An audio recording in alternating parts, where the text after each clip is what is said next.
c'est Anne Laurin, donc membre du conseil d'administration de Cétarine, qui va avoir le privilège et l'honneur de lui demander un petit peu de présenter ses ouvrages. On a deux ouvrages que nous avons à disposition chez La Cavale, on va montrer, voilà.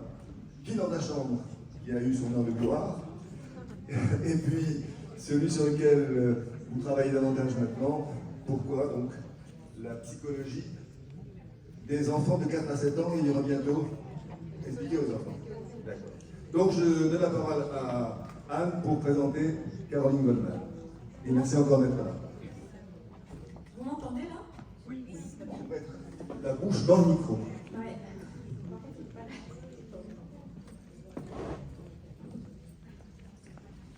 Voilà, j'ai le plaisir de vous présenter Caroline Goldman. Donc son CV est impressionnant. Elle a un doctorat en psychologie. Elle a travaillé sur le HPI. Le titre c'était Génie ou folie. Ça dit déjà beaucoup de choses. C'était un travail de recherche remarquable. Elle exerce comme psychologue clinicienne en cabinet à Paris.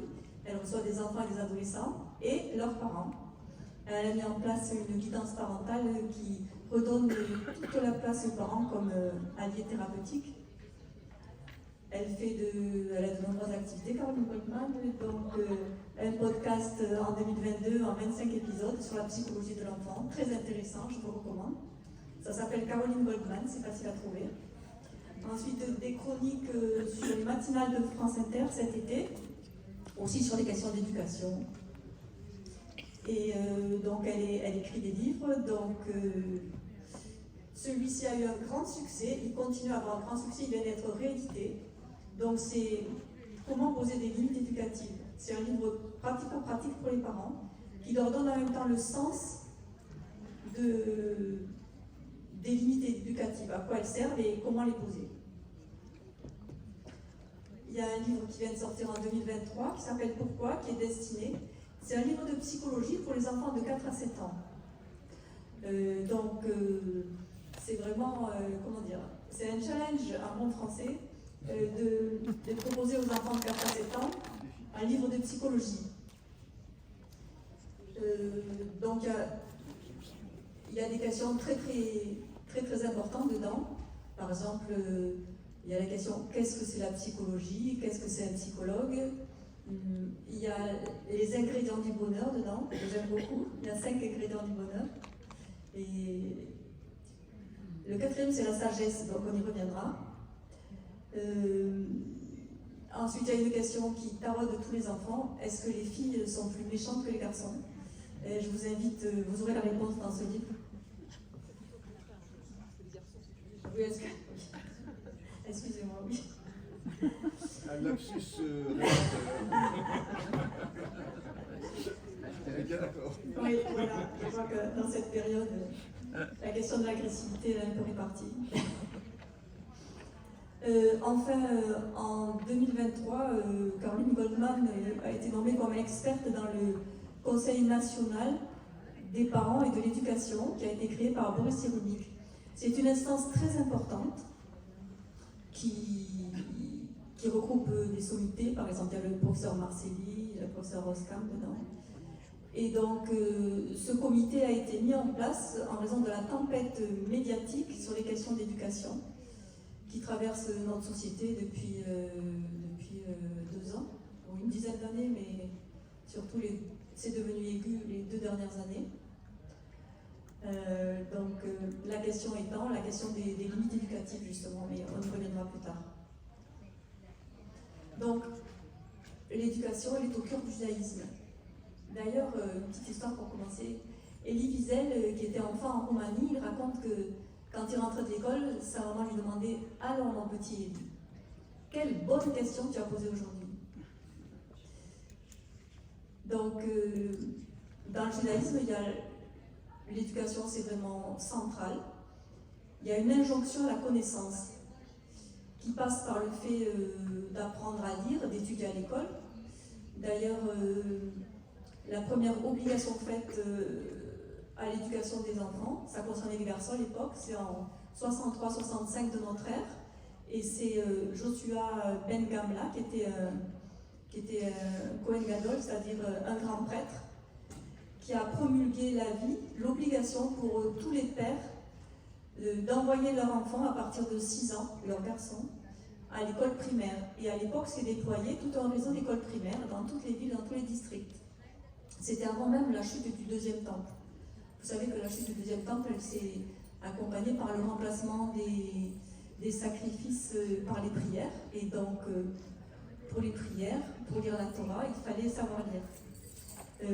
Pour mémoire, dans le protestantisme, les enfants, c'est Martin Luther, donc au XVIe siècle, il a également promulgué l'éducation de tous les enfants, filles et garçons. Donc là, on est au XVIe siècle, et il faut attendre la fin du XIXe pour que, en France, l'instruction concerne la population générale. Donc vous voyez que ça vient de loin, l'éducation et la nécessité de l'instruction. Et donc, il fallait apprendre à lire, pour lire la Torah, mais aussi pour interroger la Torah, l'interpréter. Ce n'était pas une lecture passive, c'est vraiment une lecture avec... il fallait, chaque juif doit interroger le texte, voir ce que le texte lui dit à lui et ce qu'il peut apporter à la connaissance du texte. D'où les questions. Alors, ma première question pour Caroline Goldman, c'est pourquoi un livre qui est destiné aux enfants tout petits? Un livre de psychologie. Bonjour à tous, merci pour votre accueil. J'étais une enfant qui se questionnait beaucoup et qui avait peur. J'avais peur des clochards dans la rue, de ne pas comprendre pourquoi ils se malmenaient. J'avais peur des SS, j'avais peur des capots, de gentils passaient à méchants aussi facilement et aussi méchamment. J'avais peur de la violence intrafamiliale, j'avais peur de l'alcoolisme, de certains adultes qui titubaient dans la rue. Je ne comprenais pas la violence, je n'avais pas du tout été élevée dans la violence, et je me dis que si on m'avait répondu sur la question de la gentillesse, de la méchanceté, de ses racines, j'aurais été plus sereine. Voilà. J'ai fait clairement des études de psycho dans un mouvement qu'on appelle contraphobique, c'est-à-dire pour avoir moins peur du monde qui m'entourait. Et la psychanalyse en particulier a bien éclairé mes craintes. Et donc j'ai voulu faire partager aux enfants ce que j'en avais compris dans un exercice de traduction évidemment qui m'est naturel parce que je suis psy pour enfants depuis 20 ans et que j'ai moi-même 4 enfants. Donc parler aux enfants, c'est quelque chose qui fait partie de mon quotidien, quoi. Donc je me suis dit que j'étais à un bon carrefour pour m'adresser à eux. Et je pense qu'il y a une portée de prévention en matière de santé psychique qui est non négligeable en fait d'informer les enfants sur tous ces sujets. C'est pas rien de savoir qu'on est traversé par du bon et du mauvais chacun, savoir quoi faire de ce mauvais. Alors là par exemple, et comment encourager le bon, comprendre aussi pourquoi ça dysfonctionne autour de nous, que ce soit chez les adultes ou chez les enfants. Bon alors évidemment on ne peut pas leur transmettre en intraveineuse, en un éclair, tout le savoir académique qui existe sur le fonctionnement psychique, mais si on peut commencer déjà à chasser toutes les hypothèses parasites sur ces sujets, je trouve que c'est pas négligeable comme projet. Alors là, je viens de rédiger le 2e tome pour les 8-11 ans, pendant les vacances de la Toussaint, et dedans, j'aborde par exemple le sujet des minorités, dans lesquels j'inclus le fait d'être très riche, par exemple. Je m'autorise des petites fantaisies comme ça.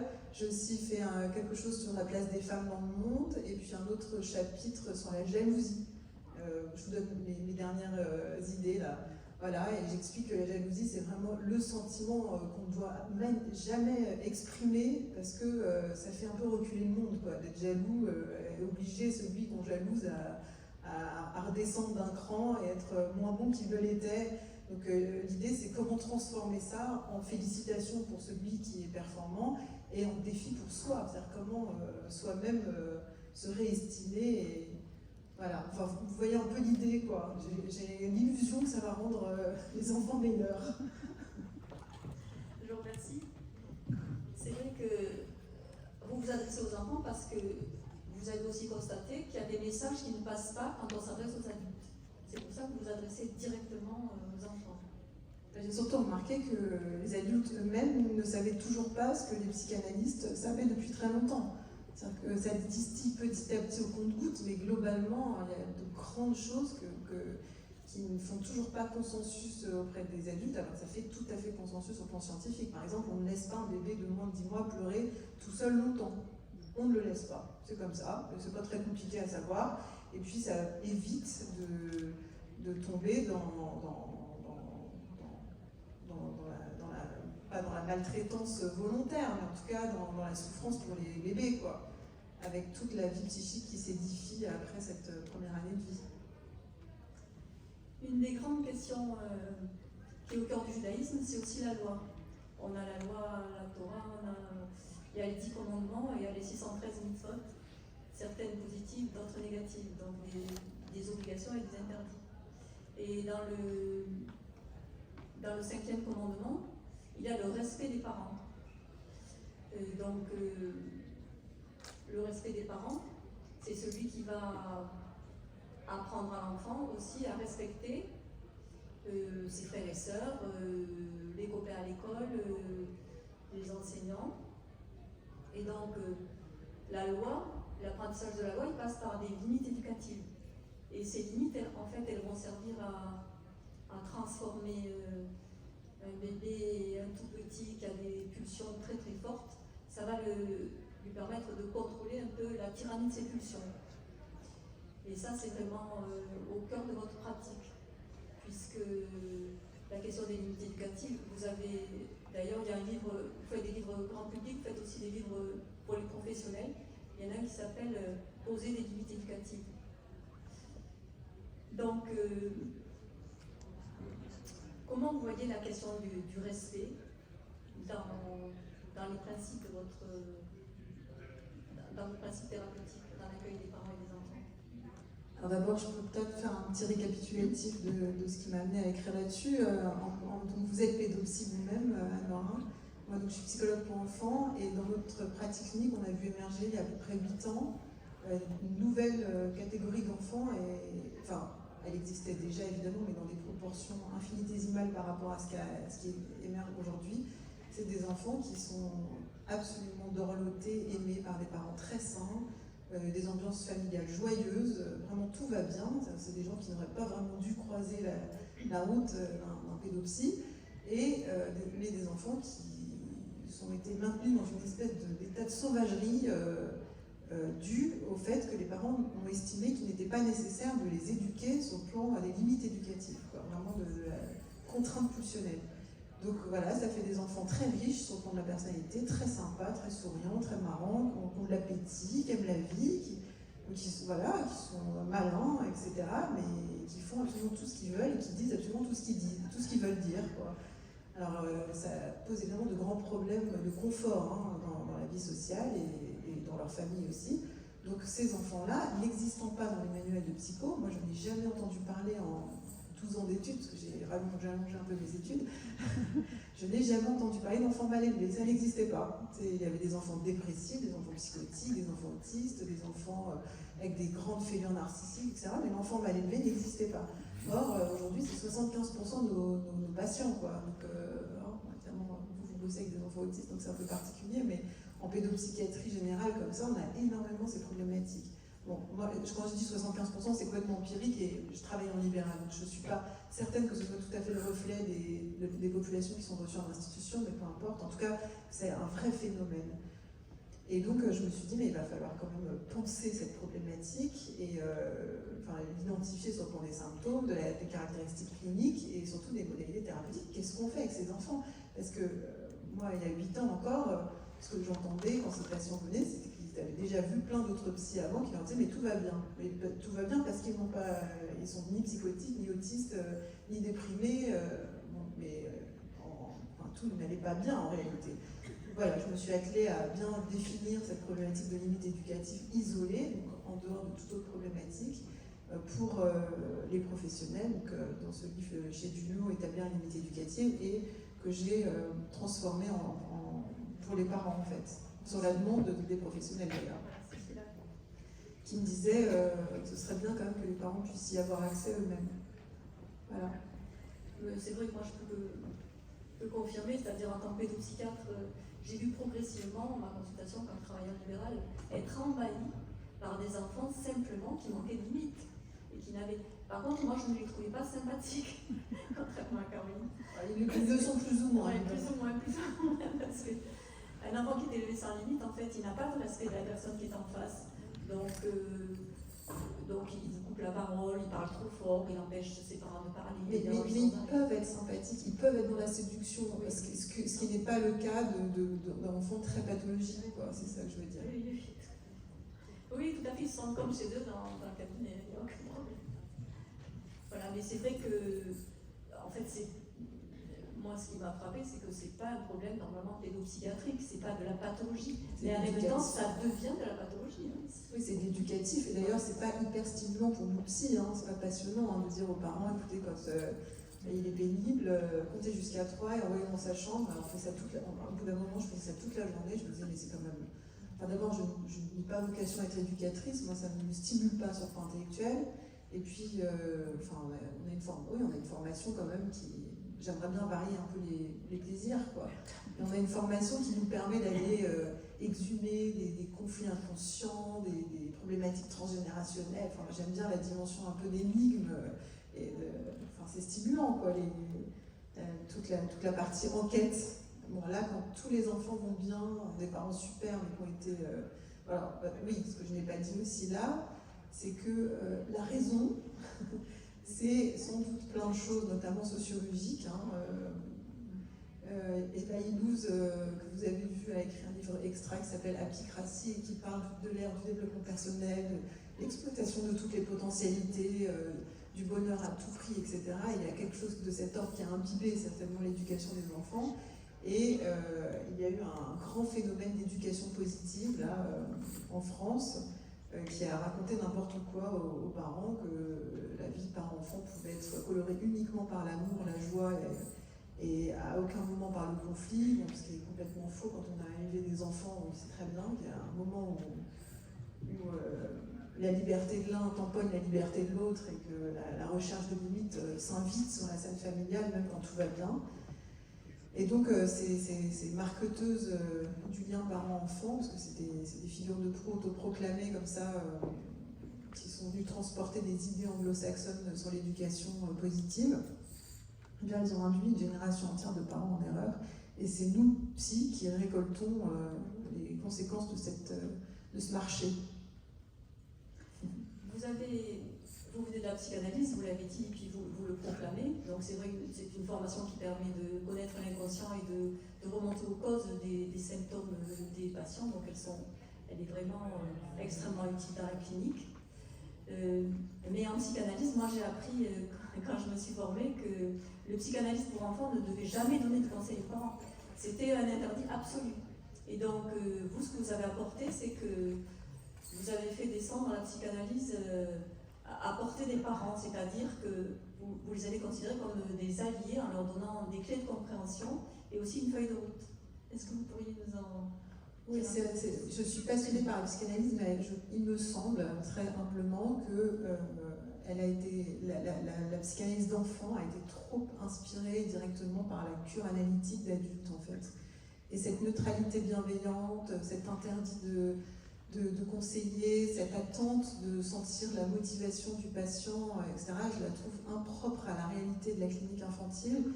Moi, j'ai des parents comme moi qui veulent des réponses, comprendre et des conseils. Voilà. Comme à chaque fois qu'on va quelque part, chez le coiffeur, chez le médecin généraliste, on ne vient pas juste pour s'écouter, quoi. Enfin, pour constater quelque chose. On vient trouver des solutions. Donc, moi, je suis la psy que j'aimerais avoir en face de moi si j'étais à la place de mes patients. Donc je n'hésite pas à donner des conseils et ils me suivent 90% du temps. Et quand ils ne me suivent pas, c'est parce qu'ils n'ont pas les moyens de me suivre. C'est-à-dire que les résistances thérapeutiques sont mues par des souffrances. Et donc là, il y a d'autres solutions.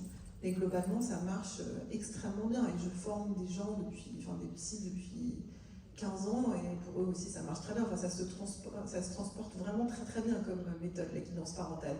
Et je n'ai aucun doute sur le fait que c'est l'avenir. Je n'ai quasiment jamais soigné un enfant seul. Si je soigne un enfant seul, c'est vraiment parce que ses parents ne peuvent pas me suivre dans mon protocole de soins.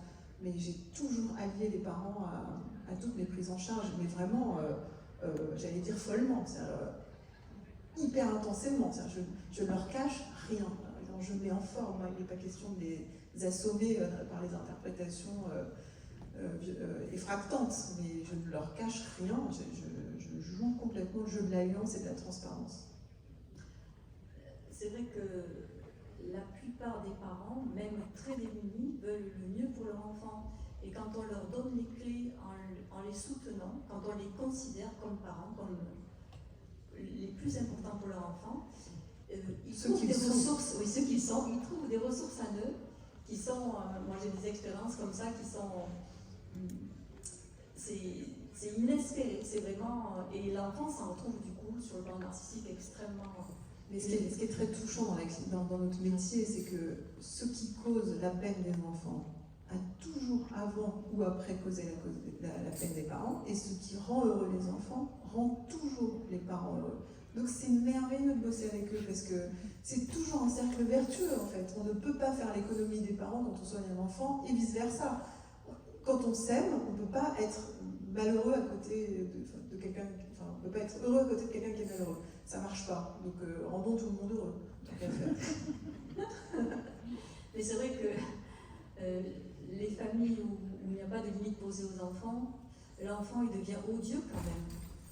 Il y a des enfants qui s'élèvent tout seuls, il y a des enfants faciles et des enfants difficiles. Mais un enfant qui n'est pas facile, si on ne lui propose pas des limites, il va devenir un tyran familial. Et ça fait des climats familiaux où il n'y a plus de joie, il n'y a plus d'amour, il n'y a plus de paix, il n'y a que de la bagarre. Et ce sont des escalades permanentes. Donc, d'où l'intérêt de poser des limites. On voit que notre société, avec, c'est vrai, le développement personnel, le fait qu'il ne faut contraindre personne, fait des gros dégâts. Il n'y a pas que le climat de la famille qui est délétère, il y a aussi le développement de l'enfant. Par exemple, un enfant qui n'a pas de limite, il est extrêmement anxieux. Parce que il y a plus, c'est très rassurant dans le cadre éducatif. C'est ça. Et ils se disent, les enfants, la jonction, le chaînon associatif entre le manque de limites et la peur, c'est si personne n'est plus fort que moi, qui me protège? C'est vraiment ça qu'on ressent. C'est-à-dire des enfants tyranniques chez eux qui sont terrifiés à l'idée que les parents sortent, à l'idée d'aller dans un nouvel endroit, à l'idée que des monstres viennent leur grignoter les pieds la nuit. Alors je ne dis pas que toutes les angoisses de monstres sont mues par des problèmes éducatifs, mais ils sont dans un espèce d'état de fébrilité comme ça, de vulnérabilité permanente due au fait que personne ne les protège. Quand mes enfants ont eu une peur comme ça un soir, vers l'âge de 4-5 ans, chacun à leur tour, et vous savez, à un moment, ils prennent la main du parent, ils disent « Mais maman, si une sorcière arrive, ou si un voleur rentre dans la maison, etc. » Aux 4, j'ai dit « Mais j'espère que tu rigoles. Si une sorcière arrive et qu'elle nous voit, nous, papa et maman, dans la maison, mais elle va partir en courant, elle va tomber dans l'arbre, sur son palais, etc. Et le voleur, pareil, il va s'enfuir en courant, il va dire à tous les voleurs de la ville n'allez surtout pas chez ces grands costauds, là, ils font hyper peur. » Les 4 ont rigolé et je n'en ai plus jamais entendu parler. C'est quand même, bon, à 4, j'estime que c'est plus un hasard. Hein. Je me dis qu'il y a une méthode, hein, on tient quelque chose. Donc c'est hyper intéressant parce qu'en fait, ce qui rassure les enfants, il y a beaucoup de choses qui leur font peur et beaucoup de choses qui peuvent les rassurer, mais globalement, la puissance qu'ils éprouvent dans la relation d'autorité avec eux, ça vraiment, ça assoit leur sécurité interne. Et justement, la question de faire autorité, c'est pas autoritarisme, hein. Je crois que autorité est devenu un gros mot, alors que c'est vraiment dommage parce que les enfants en ont grand besoin. Et donc, vous avez préconisé dans le pratico-pratique de l'éducation le time-out. Est-ce que vous pouvez nous expliquer un peu ce que c'est? En fait, le time-out, c'est une formule scientifique anglo-saxonne pour décrire la mise à l'écart temporaire hors de l'espace commun. C'est donc c'est le fil dans ta chambre, quoi. C'est pas génial, hein, mais c'est la moins pire. Vous avez des solutions. C'est comme la démocratie, c'est le moins pire des régimes. Voilà. Crier, c'est une catastrophe. Les taper, on n'en parle même pas, c'est hors la loi. Leur faire la tête, c'est vraiment nul, parce qu'il y a d'autres choses à vivre avec ces enfants que de bouder, chacun dans son coin. Et puis c'est immature, tout ça est immature, pulsionnel, infantile. Et nous, parents, il faut qu'on reste à une posture de girafe face aux petites fourmis rouges qui essayent de voir jusqu'où peut s'étendre leur pouvoir. Il faut qu'on reste stoïque, en hauteur, calme. Or, un enfant qui cherche les limites, s'excite, il peut nous contaminer de son excitation, parce qu'on est tous des êtres excitables. Hein. Et puis l'enfant, c'est quand même pas si loin, pour personne.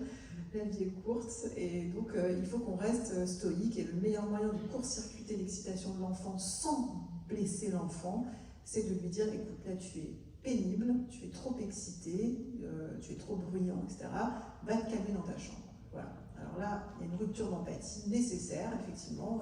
Dans ces moments-là, on n'est plus empathique avec ce qu'il ressent. Il ressent la frustration et on doit supporter qu'il ressent la frustration à cet endroit parce que c'est bienfaisant pour sa structuration psychique. Quand il tombe de vélo, on le prend dans les bras, on lui fait un câlin et on le rassure. Mais quand il arrache les cheveux de son cousin ou qu'il pollue le repas de famille en hurlant, et ben, on lui dit, écoute, ça c'est pas possible, il n'y a pas de raison là, donc tu vas dans ta chambre te calmer. Et alors, pour ceux qui l'ont déjà expérimenté, c'est vraiment miraculeux. C'est d'une efficacité absolument extraordinaire. Alors quand ces problèmes, évidemment, on ne résout pas tous les problèmes d'excitation infantile par le time-out, c'est seulement si c'est une simple quête de limite éducative. Hein, si l'enfant est battu par ailleurs, évidemment, c'est pas forcément ça qui est la solution, parce que c'est pas forcément ça, c'est pas ça le problème.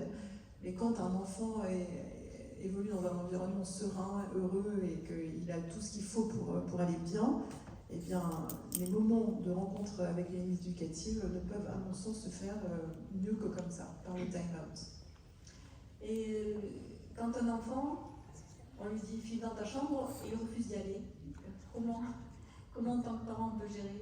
Alors on fait entrer un deuxième adulte dans la danse, parce que quand un parent parle avec un enfant, enfin fait autorité sur un enfant au départ, ça peut avoir l'air d'être une conversation pour l'enfant. À partir du moment où il y a deux adultes face à l'enfant, ça devient une loi. Ne me demandez pas pourquoi, comment, c'est comme ça, c'est tout à fait observable tout le temps. Donc la maîtresse toute seule, ça marche pas. La maîtresse plus la directrice, ça marche. Bon, évidemment, sauf encore une fois un cas très particulier où il y a autre chose sur le plan structurel chez cet enfant. Mais globalement, voilà, il faut faire introduire une deuxième personne, un deuxième adulte. Bon, il suffit d'un père qui baisse son journal et qui dise écoute ta mère, et ça marche très bien. Hein, il n'y a pas besoin d'un scénario très complexe. S'il n'y a pas de papa, on fait entrer une tata, un voisin, enfin un adulte quoi, qui est là, le prof de judo. Enfin, il faut quand même l'avoir sous la main à ce moment-là. Vous voyez l'idée, quoi. Voilà. Et la mention du père dans le discours de la mère, est-ce que ça suffit? C'est-à-dire que la mère, par exemple, une situation de parents séparés, la mère est seule avec un enfant qui fait quelque chose de répréhensible, donc elle veut l'envoyer dans sa chambre. Donc elle peut se référer au père. Elle doit se référer au père s'il fait le job, évidemment. Si le père est un grand ado immature qui n'intervient dans le quotidien que pour faire des cascades sur le lit à 22h quand tout le monde est calme et va se coucher, je ne sais pas si ce sera pertinent comme mention, mais globalement, bien sûr, on fait exister voilà, un autre parent, en fait. Un autre parent qui fait qui peut faire tenir ce rôle. J'aurais une dernière question, puisqu'après on va passer le micro dans la salle. C'est la question des grands-parents. Est-ce que les grands-parents doivent aussi pratiquer le time-out, poser des limites, ou est-ce qu'il faut laisser ça aux parents? Les grands-parents doivent faire ce que les parents...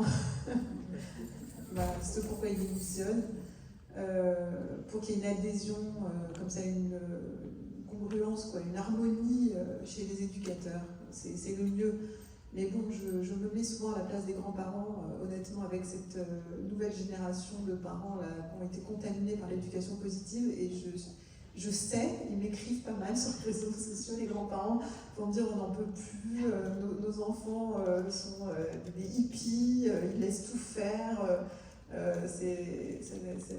On souffre de voir nos petits-enfants dans un tel état d'insécurité et d'excitation qui, évidemment, est très dommageable pour eux, parce que ça rend pas populaire, hein, les enfants, d'être pénibles avec le monde entier. Hein.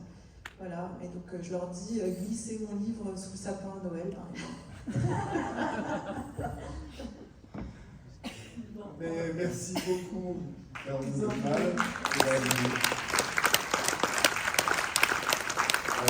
C'est vrai que ce ne sont pas seulement des recettes, mais c'est une réflexion sur l'éducation que le judaïsme aborde évidemment très souvent, notamment dans le Talmud, et avec ce que Anne rappelait, cette notion de limite. Mais ce que je veux dire, c'est qu'avant de passer la parole au public, peut-être, c'est qu'il y a encore aujourd'hui une controverse très forte sur les propos que vous tenez. Et, Pas vraiment en réalité. Si vous voulez, je vous dresse un petit topo entre... j'ai lu quelques pages... c'est pas des psys. Hein.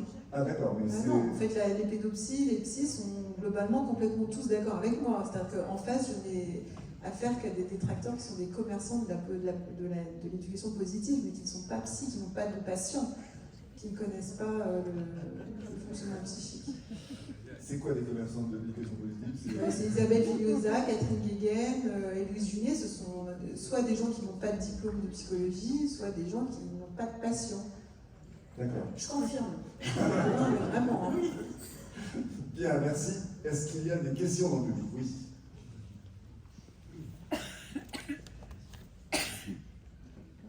Oui, au sujet de ces patients, il me semble que dans un de vos ouvrages, vous dites qu'ils ont un fonctionnement limite.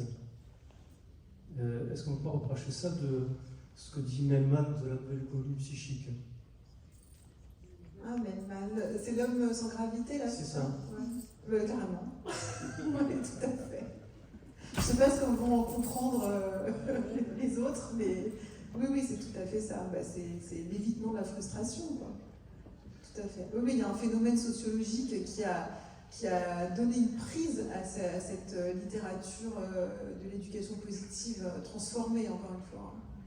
Oui, tout à fait. Oui.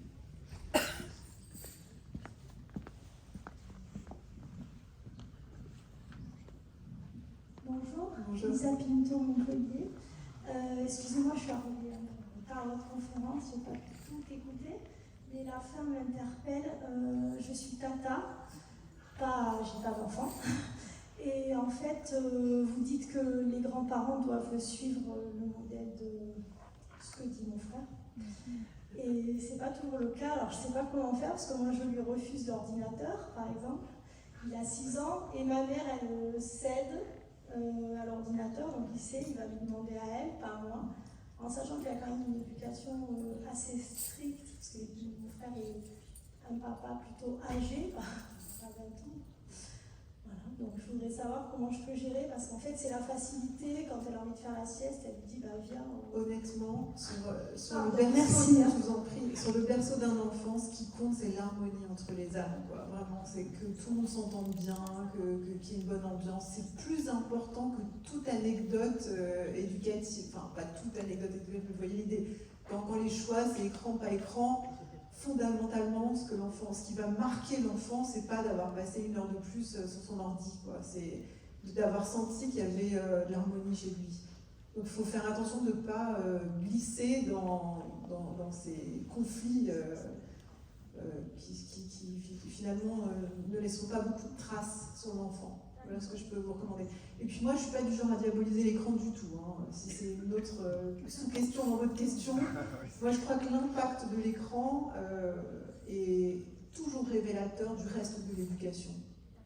Voilà ce que vous dites, si cet enfant est bien éduqué avec une éducation riche, des stimulations, de l'amour, des câlins, de la tendresse, une libre circulation de la parole et des confidences, etc., franchement, il peut bien regarder l'écran autant qu'il voudra, ça changera, ça ne va pas, enfin peut-être pas autant, mais vous voyez ce que je veux dire, ça ne va pas appauvrir son fonctionnement physique. Au contraire, il va aller chercher sur l'écran des trucs intéressants, il en fera quelque chose d'intéressant. Je connais des enfants qui passent beaucoup de temps sur les écrans et qui sont brillantissimes, mais vraiment, ce sont des sages, quoi, parce qu'ils sont hyper éduqués par ailleurs.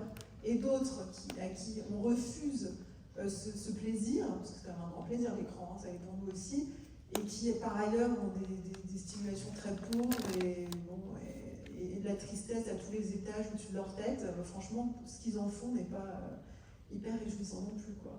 Donc je relativise beaucoup ça. En résumé, donc le Shalom Bait, c'est-à-dire la paix dans la maison, l'harmonie dans la famille, et la Simra, la joie. Bien joué. Est-ce qu'il y a d'autres questions? Oui.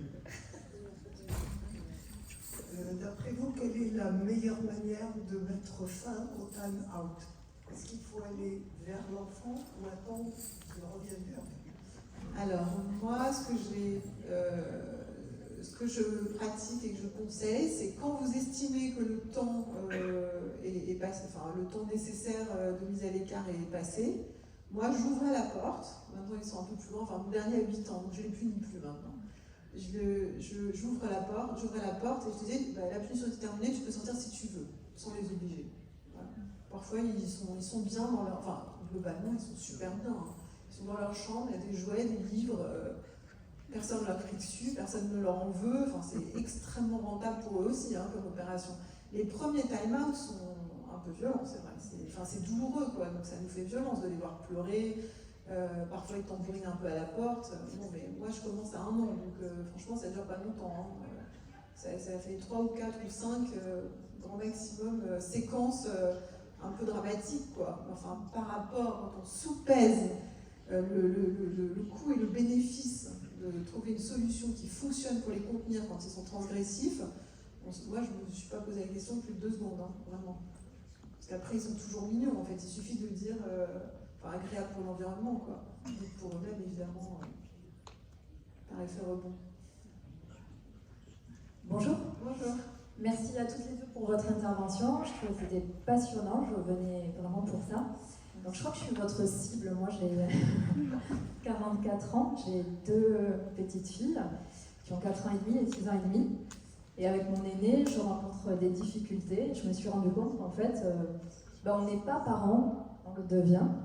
Et j'ai pas du tout de la science qui est la vôtre, la psychologie, quoi. Je m'aperçois que même si je manque pas de discernement dans mon quotidien, en tant que parent, c'est extrêmement difficile. Et moi, j'ai été élevée par une maman seule, très tôt, et il m'a pas semblé avoir eu les difficultés que je rencontre avec mes filles. Alors, est-ce que c'est pour des raisons, comme vous dites, un peu ambiantes, quoi? Est-ce que c'est parce que j'ai envie que tout se passe bien et que j'espère que ça va bien se passer, mais en fait, c'est pas le seul facteur. Je me suis posé plein de fois la question, est-ce que c'est éducatif? Est-ce que c'est le caractère de mon aîné qui fait ça? Parce que c'est pas du tout pareil avec la seconde. Et vraiment, il y a eu des fois, quand je vous ai entendu là, où je me suis dit, j'ai la réponse, en fait elle est mal éduquée, et mea culpa.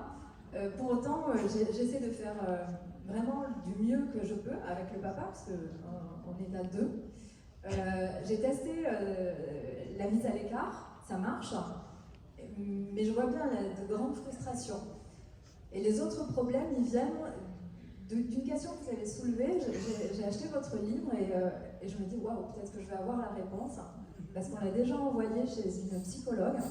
Et ce que vous évoquez, l'alliance parent-enfant, c'est-à-dire que c'est moi qui dois être éduquée, mon conjoint, et notre enfant avec, on l'a pas dans le rendez-vous psy. Il n'y a que ma fille qui est vue. Dans une problématique limite, en plus, ça ne sert vraiment à rien, quoi. Ouais.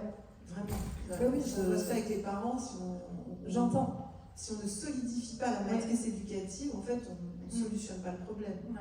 Et les questions aussi que vous avez évoquées sur, j'ai vu, les gentils et les méchants.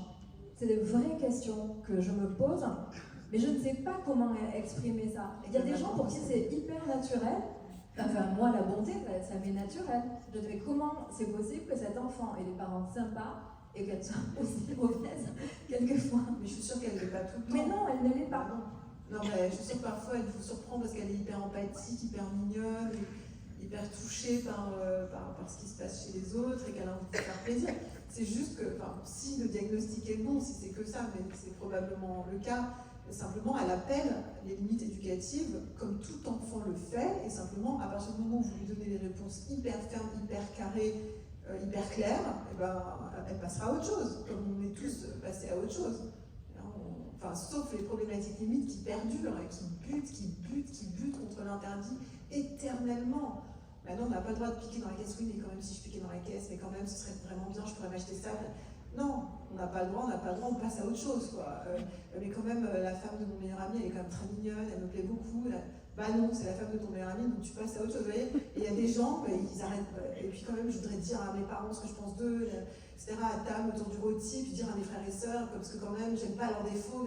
Bah non, tu te tais pour le bien-être de la famille. Enfin, ouais, il y a des gens, toute leur vie, ils vont buter, comme, et puis manger trop, et puis la tentation est permanente, quoi. Plus il y a de liberté, plus elle est grande. Et donc, quand c'est terminé, on passe à autre chose et on compose avec le réel et avec les contraintes de réalité. Donc, offrez-lui ce dont elle a besoin, et puis ce qu'elle appelle, et puis après, vous n'aurez que le meilleur de votre fille.